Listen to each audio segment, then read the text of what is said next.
राधे राधे, जय Shri Krishna. Astrology boring नहीं है, बल्कि बहुत इंटरेस्टिंग है। 2003 में जब मैंने इसको सीखना स्टार्ट किया था, या ये कहूं इसको जानना स्टार्ट किया था, क्योंकि मेरे अंदर एक अद्भुत जिज्ञासा थी इस सब्जेक्ट से जुड़ने की, तो मैं विकल्प ढूंढने लगा कि मैं इसकी गहराइयों में कैसे जा सकता हूं, क्योंकि गुरु के बिना ज्ञान अधूरा होता है। लेकिन जब आपको कोई ऐसा मिले ही नहीं जो आपको गुरु तुल्य लगे, तो आप क्या कर सकते हैं? तो फिर आपको अपने आप को ही गुरु बनाना पड़ता है और अपने आप को ही शिष्य बनाना पड़ता है और एक डिसिप्लिन जनरेट करना पड़ता है अपने अंदर, ताकि आप अपने पैशन से अच्छी तरह से जुड़ सके। अब बात करते हैं राहु की। राहु मैं बहुत पसंद करता हूं, प्लैनेट राहु को। क्यों पसंद करता हूं? क्योंकि इसकी बहुत बड़ी खासियत है, बहुत वजह है जिसके कारण मैं इसे पसंद करता हूं।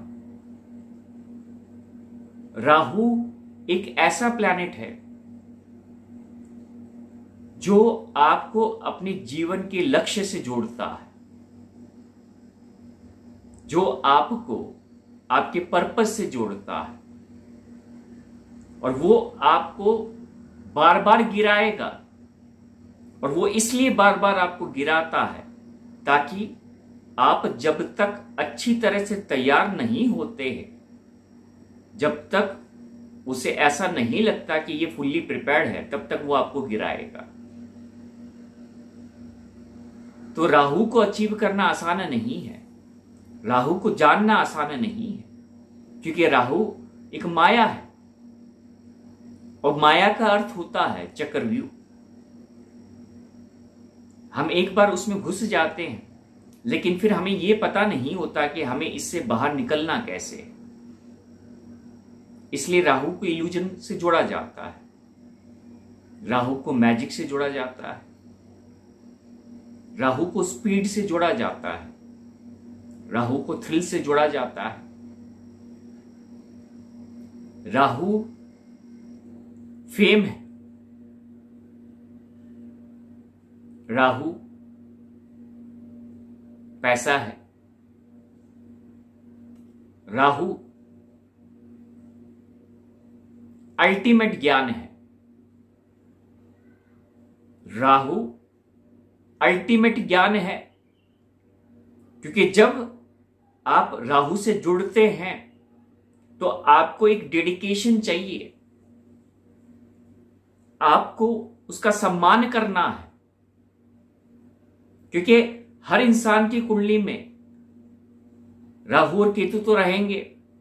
तो जब आप उनका अपमान करते हैं तो आप स्वयं अपने आप का ही अपमान कर रहे हैं, क्योंकि कोई भी ग्रह आपकी जो कुंडली में है, जो 9 ग्रह है, वो आपको कुछ सिखाने के लिए, आपको कुछ देने के लिए आए हैं, वो आपसे कुछ छीनने के लिए नहीं आए। तो जब कोई ऐसा कहता है कि मेरे तो शनिदेव खराब है, मेरे तो राहु खराब है, मेरा केतु खराब है, मेरा गुरु खराब है, तो वो ग्रह खराब नहीं है, वो स्वयं आप खराब हैं। आप ये कह रहे हैं इनडायरेक्टली, क्योंकि हमारी जो कंडीशनिंग है वो कुछ इसी तरह से हो रखी है। तो हमें ये पता नहीं चलता कि जब हम ये दोष दे रहे हैं ग्रहों को, अल्टीमेटली वो हम अनोइंगली अपने आप को ही दे रहे हैं, क्योंकि वो ग्रह आपकी कुंडली में है, वो आपके जीवन में है। तो अगर आपने उस लायक काम नहीं किया है तो उसमें उस ग्रह का क्या दोष है? राहु हमें ये बार बार एहसास कराता है कि तुम यहां पर क्यों आए हो, तुम्हें वो काम करना है जो तुमने अब तक किया नहीं है। जो करते आए हो उसको करते रहोगे तो कोई अर्थ नहीं है, इसलिए वो करो जो तुम्हें करना है। और राहु की सबसे बड़ी खासियत ये है कि ये शनि देव को बहुत मानते हैं, रिस्पेक्ट देते हैं, और शनि देव हमारे कर्म होते हैं, कर्म के मालिक होते हैं। तो आप ये लिंक देखिए, क्योंकि शनि देव धर्म को भी से भी जुड़े हुए हैं। धर्म का अर्थ यह है कि आप जो भी कार्य कर रहे हैं वो कितना जस्टिफाइड है, सोल लेवल पर वो कितना सत्य है, उसमें आपके भाव क्या है, आपका इंटेंशन क्या है। तो ये सब शनिदेव मॉनिटर करते हैं, और राहु शनिदेव को गुरु मानते हैं। तो अल्टीमेटली बात यहीं पर आ जाती है कि कर्म, मॉनिटर योर कर्मा, क्योंकि जब तक तुम उस कर्म को सही करते रहोगे तो राहु तुम्हें वो देता रहेगा, क्योंकि शनि देव पुश कर रहे हैं आपको सही डायरेक्शन में। तो जब शनि देव आपको पुश कर रहे हैं तो राहु अल्टीमेटली वो आपकी तरफ ही आ रहा है, वो देने के लिए जो आपका अधिकार है। इस दुनिया में अगर आप थोड़ा सा हिस्ट्री में जाएंगे तो आपको ये पता चलेगा, मोर देन 70 से 80% जो वर्ल्ड की फेमस पर्सनालिटीज थी या हैं, उसमें राहु का बहुत बड़ा रोल था। क्योंकि राहु एक ऐसा ग्रह है, अगर आप सच्चाई से उससे जुड़े हैं तो वो आपके लिए हर संभव प्रयास करेगा आपको उस मुकाम तक ले जाने के लिए जो आप डिजर्व करते हैं।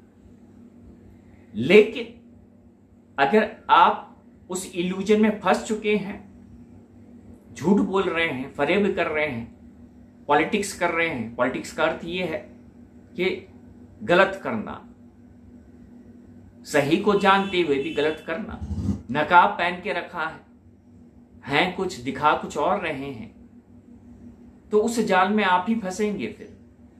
क्योंकि आपको मॉनिटर कौन कर रहा है? आपकी कर्मा को शनि देव। तो फिर आपको राहु क्या दे सकता है? जो इल्यूजन आप दूसरों के लिए क्रिएट कर रहे हैं अपनी एक्शन से, तो राहु वही इल्यूजन आपके लिए क्रिएट करेगा आपकी लाइफ में। आप उसको धोखा नहीं दे पाएंगे। हमें बार बार परेशानी कहां आ रही है जीवन में, सबसे पहले हमें यह गौर करना चाहिए, क्योंकि आप वहीं पर विफल ज्यादा होंगे जहां पर आप अपनी पास्ट लाइफ में विफल रहे हैं, जो काम आपने अधूरा छोड़ा है। तो इस लाइफ टाइम में उसको अचीव करने के लिए आपको डबल मेहनत करनी पड़ेगी, या जिस इंटेंसिटी के साथ आपने उस काम को अधूरा छोड़ा है तो उसी इंटेंसिटी के साथ इस जन्म में उस कार्य को पूर्ण करना पड़ेगा। कोई अगर आपसे कहता है तुम्हारी राहु की महादशा चल रही है, राहु तुम पर भारी है, पूजा पाठ करा लो, जाप करा लो, दान करा लो, उससे राहु शांत हो जाएगा, ऐसा नहीं होता है। ऐसा बिल्कुल नहीं होता है, क्योंकि जो कर्म तुमने खड़ा किया है उसे तुम्हारे एक्शन से ही मिटाया जा सकता है। तो तुम उसके बदले अगर कुछ और कर रहे हो तो उसको तुम न्यूट्रलाइज कैसे कर सकते हो? और जिसकी भी कुंडली में राहु से रिलेटेड कुछ इश्यूज होते हैं तो वो बहुत लंबे समय तक चलते हैं, क्योंकि राहु की महादशा 18 साल तक होती है, तो एक लंबा पीरियड होता है।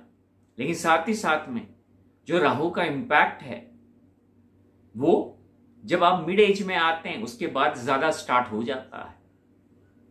चाहे आपको उसकी दशा चल रही है या नहीं चल रही है, इससे कोई फर्क नहीं पड़ता है। जैसे ही आप सैटर्न के जोन में आते हैं, सैटर्न का जोन क्या है? 35 से अराउंड 36th ईयर वो सैटर्न का जो जोन है, तो वहां पर जो कंट्रोल है फिर सैटर्न और राहु के हाथ में आता है। और जब मिड 40s में आते हैं तो राहु ज्यादा कंट्रोल करेगा आपको। बैकिंग सैटर्न की ही होनी चाहिए आपकी लाइफ में, और वो कर्म है, आपके इंटेंशंस हैं, उससे आप भाग नहीं सकते हैं। रेस्पेक्ट एवरी प्लैनेट जो आपके चार्ट के अंदर है, डीपली उससे जुड़े। और राहु आपको मोटिवेट करता है, आपको पुश करता है, वो आपके लिए अनलिमिटेड बाउंड्रीज क्रिएट करता है ताकि आप अपने बेस्ट वर्जन से जुड़ सके, आप अपने बेस्ट अचीवमेंट से जुड़ सके, आप अपनी बेस्ट एनर्जी से जुड़ सके, और जो इम्पॉसिबल आपके लिए है वो आसानी से आप उसे पॉसिबल कर सके। राहु एक जुनून होता है, राहु कभी हार नहीं मानता है, राहु डेडिकेशन होता है, राहु तड़प होती है, राहु प्यास होती है। क्योंकि राहु के बारे में आपने बुरा तो बहुत सुना होगा कि राहु ये है, ये है, ये है। तो अगर मैं वही स्टोरी यहां रिपीट करूं तो उसका क्या अर्थ है? तो जो अच्छा है वो बताऊं, वो ज्यादा आपके काम आएगा। क्योंकि जो भ्रम है उसको तो तोड़ना है आपको, जो मानसिकता है उसको तो ब्रेक करना ही है। डरे नहीं, अपने आप को कंडीशन ना करें, अपने ऊपर भरोसा रखें, अपनी बिलीफ पर भरोसा रखें। फिर आप कभी भी अपने जीवन में पीछे मुड़ के नहीं देखेंगे, क्योंकि आपका पैशन ही आपका पर्पस बनता है, वही लक्ष्य बनता है, और तभी आप उसको अचीव कर सकते हैं। In a very simple way line में आपको बता रहा हूं, जो आपका लक्ष्य है वही राहु है। आपको किसी और से पूछने की आवश्यकता नहीं। अब आपको सिर्फ यही करना है कि मैं उस लक्ष्य को किस तरह से अचीव कर सकता हूं, और ये आपका जीवन है तो आप बेहतर तरीके से जान सकते हैं। जैसे मैंने कहा कि जब गुरु नहीं होता है तो स्वयं को ही गुरु बनाना पड़ता है और स्वयं को ही शिष्य बनाना पड़ता है। ये सबसे बेस्ट तरीका है अपने पैशन से जुड़ने का, अपने लक्ष्य से जुड़ने का। और जिसने भी ये कार्य किया है, राहु ने सदैव उसको फिर दिया है।